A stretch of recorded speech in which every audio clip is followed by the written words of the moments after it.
વાત કરવી છે કે જ્યારે યુવાનો રાજનીતિથી દૂર ભાગતા રહેલા છે, દૂર દૂર જાય છે, ત્યારે આપની સાથે એક છોટાઉદેપુર જિલ્લામાં ચૂંટણી જીતેલા સૌથી યંગેસ્ટ કેન્ડિડેટ છે જે આશીષભાઈ જોડે વાત કરવી છે। આશીષભાઈ, આજે યુવાનોમાં જોવા મળે છે કે ખાસ કરીને યુવાનો રાજકારણથી દૂર જતા હોય છે, ત્યારે તમે આ માત્ર 23 વર્ષની ઉંમરે આ રાજકારણમાં આવવાનું તમને કેવી રીતે પ્રેરણા મળી? સમાજ સેવાની ભાવના સાથે મેં ભારતીય જનતા પાર્ટી તરીકે ઉમેદવારી નોંધાવી સેન્સ પ્રક્રિયામાં, અને સેન્સ પ્રક્રિયામાં ભારતીય જનતા પાર્ટીએ મને ટિકિટ આપી, અને જેના બદલ જનતાએ મને ખૂબ સારો અભિપ્રાય આપ્યો છે અને 2513 મતથી મને વિજયી બનાવ્યો છે।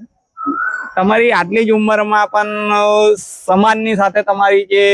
એ છે અને આ ચૂંટણી લડવાની જે પ્રક્રિયા છે, તો આ પ્રક્રિયામાં 23 વર્ષની ઉંમર એટલે એવું કહે કે લબરમુછિયા યુવાન કહેવાય, તો આ ઉંમરે પણ તમે આવી ઝળહળતી સફળતા મેળવી છે, તો આ સફળતાનો શ્રેય તમે કોને આપશો? બધા મતદારોનો યોગ્ય નિર્ણય ભારતીય જનતા પાર્ટી દ્વારા જે કઈ નિર્ણય લેવાયો છે કે એક નવા ઉમેદવાર, એક યુવા ઉમેદવાર તરીકે એક નવા કેન્ડિડેટની પસંદગી કરીએ, જેમાં ભારતીય જનતા પાર્ટી દ્વારા જે કઈ ઉમેદવારની પસંદગી હતી એમાં મારી પસંદગી પામી, અને મને પ્રજાએ વિશ્વાસ વ્યક્ત કર્યો અને મને જીત મળી છે। આશીષભાઈ, ખાસ કરીને એવું કેવું છે કે આ તમારી ઉંમર ભણવાની છે, આ 23 વર્ષની ઉંમરમાં છોકરાઓ ભણતા હોય, એમને એવું હોય કે મારે એક કેરિયર બનાવવી છે, સારી નોકરી કરવી છે, આ બધી ઈચ્છાઓ હોય, ત્યારે તમે રાજકારણમાં કેમ આવ્યા? ભણતર મેં મારું BSc મેથેમેટિક્સ અને MSc સ્ટેટિસ્ટિક અને અમદાવાદમાં ચહલ એકેડેમીમાં મેં GPSC ક્લાસ 1 2 ના ક્લાસ કરેલા છે, જેમાં મને એક તક મળી કે સમાજ સેવાની ભાવના સાથે જો કોઈ બી ભારતીય જનતા પાર્ટીમાં જોડાઈને પછી સમાજ સેવાની ભાવના સાથે મેં ભારતીય જનતા પાર્ટીમાં રાજકીય કારકિર્દીની શરૂઆત કરી અને એમાં મને સફળતા મળી છે। ખાસ કરીને આશીષભાઈ એ કહેજો તમે કે આજે ઘણી જગ્યાએ એવું કહેવાય છે કે માણસ કેરિયર, તો તમે કેરિયર તરીકે આ રાજનીતિને પસંદ કરી છે, ત્યારે આ એક ખૂબ લાંબી પ્રક્રિયા છે, ત્યારે આમાં તમે ખૂબ ઓછી ઉંમરે સફળતા મળી છે, તો તમે તમારી જે બેઠક છે તમને ચૂંટીને જનતાએ મોકલ્યા છે, તો તમે જનતા વચ્ચે રહીને કેવા કામો કરવાની તમારી ઈચ્છા છે?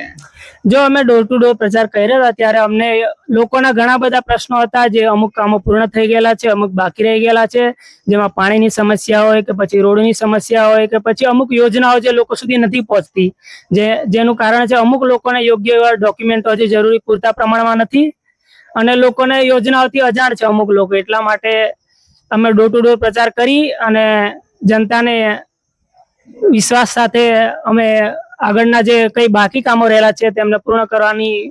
જે ભાવના સાથે અમે રાજકીય પાર્ટીમાં જોડાયા હતા અને લોકોએ અમને વિશ્વાસ વ્યક્ત કર્યો છે, એટલે અમે જે કઈ બાકી રહેલા કામો છે એ જરૂરથી પૂર્ણ કરીશું। ખાસ કરીને એવું કહેવાય છે કે ચૂંટણી જીતા પછી જે નેતાઓ હોય છે 5 વર્ષ સુધી ગાયબ થઈ જાય છે, તમે એકદમ યંગ છો, તો તમે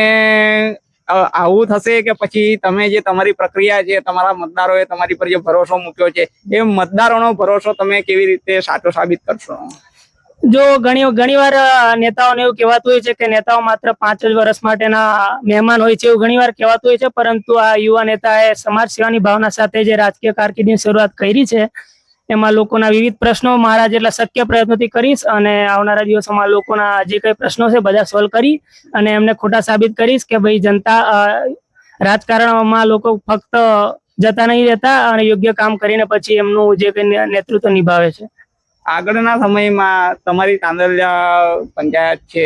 તો આ પંચાયતના પણ કેટલાક પ્રશ્નો છે, આ પ્રશ્નોને લઈ અને તમારું સૌથી અગત્યની વાત કે કયો પ્રશ્ન એવો છે કે એ પ્રશ્નને લઈને તમે સૌથી પહેલા રજૂઆત કરશો અને સૌથી પહેલા એ કામ પૂરું કરવા માટેની તૈયારી બતાવશો? સૌથી વધારે જે મુસીબત હોય તે પાણીની સમસ્યાને લગતી હતી,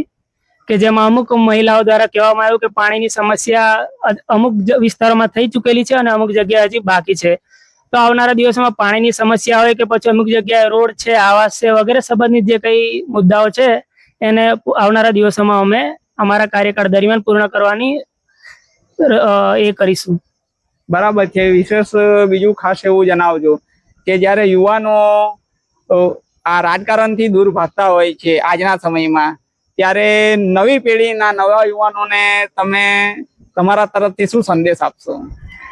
રાજકારણમાં યુવાનોનું જોડાવું એક કહેવાય ને કે એક કારકિર્દી માટેની તક છે કે જેમાં સમાજ સેવાની ભાવના સાથે વિકસિત ગુજરાત 2047 નું ભવિષ્ય હોય કે પછી વિકસિત ભારત 2047 નું જે પીએમ મોદી સાહેબનું જે એક ભવ્ય લક્ષ્ય છે એને સાકાર કરવા માટે યુવાનોએ રાજકીય કારકિર્દી સાથે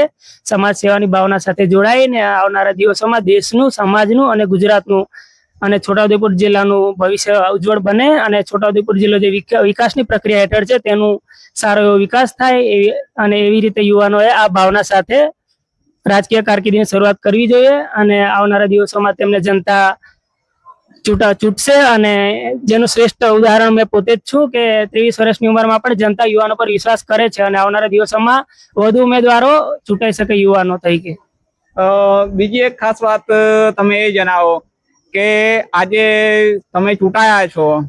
તો તમે 5 વર્ષની તમારી કારકિર્દીમાં તમારી તાલુકા પંચાયત જે જિલ્લા પંચાયત છે, આ તમારી જિલ્લા પંચાયતને કઈ જગ્યા ઉપર જોવા માંગો છો, કઈ જગ્યા પર લઈ જવા માંગો છો? મારી 26 તાલુકા જિલ્લા પંચાયતનું જે કઈ પ્રશ્ન છે એ બધા પ્રશ્નોનું યોગ્ય નિરાકરણ કરી અને એક શ્રેષ્ઠ જગ્યાએ છોટાઉદેપુર જિલ્લામાં એમ કહેવું જોઈએ કે આ જિલ્લા પંચાયતમાં આ છેલ્લા 5 વર્ષમાં સારા કામો થયા છે, ત્યાં યોગ્ય કામોનો નિકાલ આવ્યા છે અને આવનારા દિવસોમાં પણ આવી રીતના સારી વિકાસ થાય આ 26 તાલુકા જિલ્લા પંચાયતનો, એવી રીતના અમે પ્રયાસ કરીશું. તમારું ફેમિલી બેકગ્રાઉન્ડ શું છે કે જેના લઈને તમે આ ભારતીય જનતા પાર્ટીમાં આયા છો અને ચૂંટણી જીતા છો? છેલ્લા 2003-4 થી મેં મારા પપ્પાને મેં સમાજ સેવાની ભાવના સાથે સરપંચ પદે રહી ચૂકેલા છે. એમને સમાજ સેવાની ભાવના સાથે જે કઈ કાર્ય કરતા હતા સમાજ માટે, લોકો માટે, એટલે એ સમાજ સેવાની ભાવના સાથે મેં પપ્પા મારા માટે પ્રેરણાદાયક હતા અને એમના વિચારોથી મેં આ 26 તાલુકા જિલ્લા પંચાયતની ટિકિટની માંગણી કરી હતી અને પછી એ મને મળી છે અને હું ઉમેદવાર તરીકે ચૂંટાઈને આવ્યો છું. મતલબ કે તમારા ફાધર છે એ તમારા આઇકોન છે, તમારા આદર્શ છે, એવું કહી શકીએ ને? હા, મારા પિતાજી એટલે ઘણી જગ્યાએ આમ લોકોના કામ હોય કે અડધી રાત્રે કોઈ બી કામ હોય, સમાજના કામ હોય, પંચાયતના કોઈ બી જરૂરી કામ હોય, લોકોને કોઈ પણ સમસ્યા હોય તો મારા પપ્પા ગમે ત્યારે હાજર થઈ જતા. એટલે મને પણ એમનાથી પ્રેરણા મળી કે આપણે પણ એક યુવાન થઈ કે આમાં રાજકારણમાં જોડાઈને લોકોને યોગ્ય પ્રશ્નોનો નિકાલ કરી અને સમાજ સેવા કરવી જોઈએ, દેશનું ગૌરવ વધે એ માટે. ત્યારે આ હતા 26 તાંદલિયા જિલ્લા પંચાયતના વિજેતા ભારતીય જનતા પાર્ટીના ઉમેદવાર આશીષભાઈ કે જેઓ માત્ર 23 વર્ષની ઉંમરે જિલ્લા પંચાયતની આ ચૂંટણી એવું કહેવાતી હતી કે ચક્રવ્યૂહનો જંગ છે અને આ ચક્રવ્યૂહના જંગમાંથી